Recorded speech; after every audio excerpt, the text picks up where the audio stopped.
What's up, Fresh fam? Here's what to watch this week. He's hunting us. Open the door, come on. Run.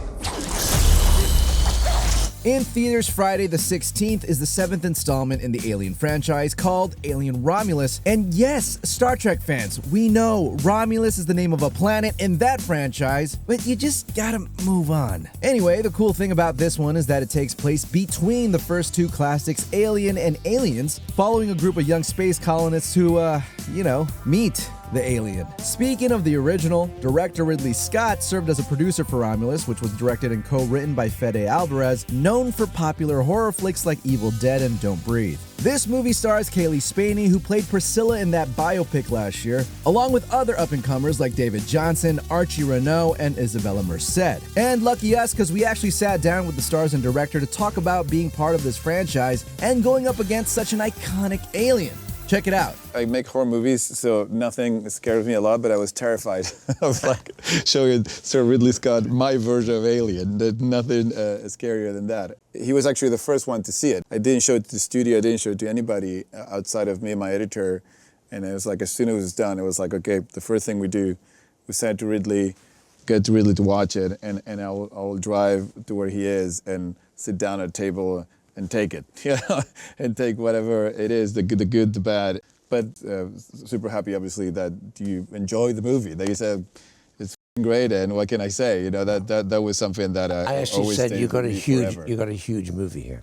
Yeah. So it went great. It could have gone way worse. The man that is still having a baby with a woman who's in love with another woman, and I'm the only one that knows about it? Well, no relationship is perfect. Hitting Netflix this Thursday is Emily in Paris Season 4, Part 1, with the second part coming in about a month. Let's be real, this show just works. And after 3 fresh seasons so far, this 4th season will still be following, well, Emily in Paris. Played by Lily Collins, of course, but also with some new locations thrown in. And that means new characters, new drama, new language barriers, and even winter.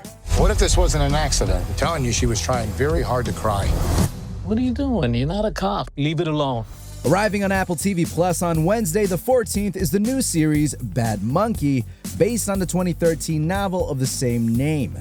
It stars Vince Vaughn in his first major drama series since we loved him in True Detective almost 10 years ago. This time he's a former detective who's been demoted to restaurant inspector in the Florida Keys, but stumbles on a case that could get him back into the big leagues. Bad Monkey was created by Bill Lawrence, the guy behind great shows like Scrubs, Ted Lasso, and Shrinking, so at this point you kinda have to give it a try, right? Plus Apple TV Plus has been on fire lately, just saying. Seems you got a lot of free time. You might want to pick up some hours at the country club.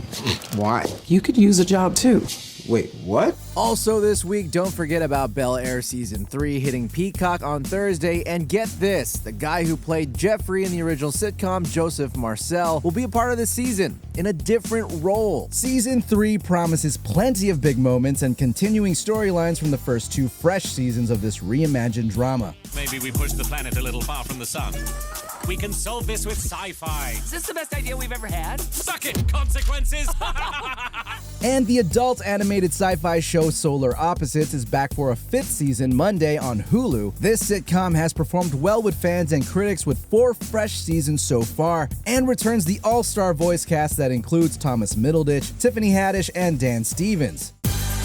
Aliens, Emily's, Vince Vaughn's, and more. What a week it's gonna be. Remember to check out RottenTomatoes.com for the latest updates on scores and reviews for everything mentioned. Until next week, stay fresh.